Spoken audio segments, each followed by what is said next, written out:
At the same time this is happening, the right wing and even some liberals have been pushing this idea that Muslims, Arabs, and black and brown people and communities are especially anti-Semitic. Arab resistance to American imperialism in that region at all.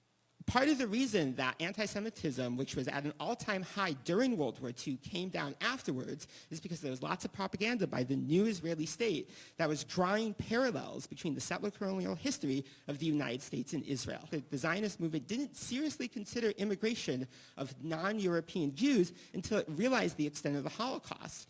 And we see this in the fact that there are so many elite Ashkenazi Jews in Israel who are sort of mourning the fact that the state that they founded, that they thought was going to be liberal and secular and white and Ashkenazi, isn't so anymore and will probably never be again. The aching contradiction that Israel kicked out three-quarter of a million Palestinians and then had basically a similar number of Arab or Arabized Jews come in, right, which was not necessarily their dream.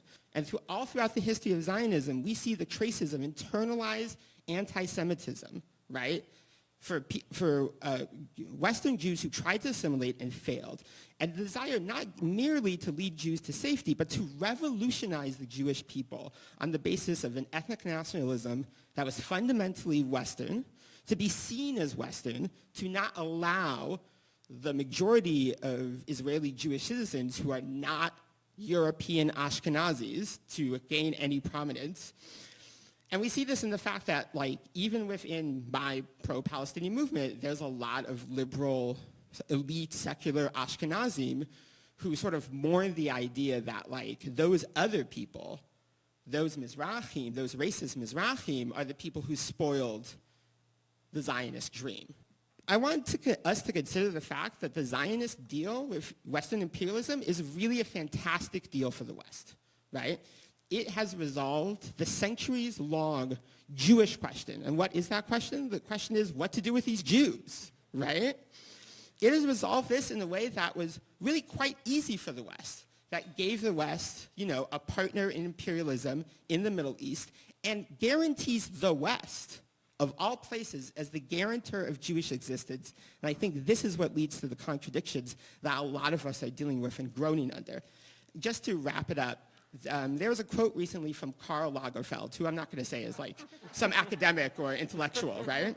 And he said, and I really want to quote this, "You cannot kill millions of Jews and then take in millions of their worst enemies afterwards, even if there are decades between the two." Isn't this an incredible quote? I mean, this really, like, this is it, B. Like, this is all you need to hear, right? We killed millions of Jews.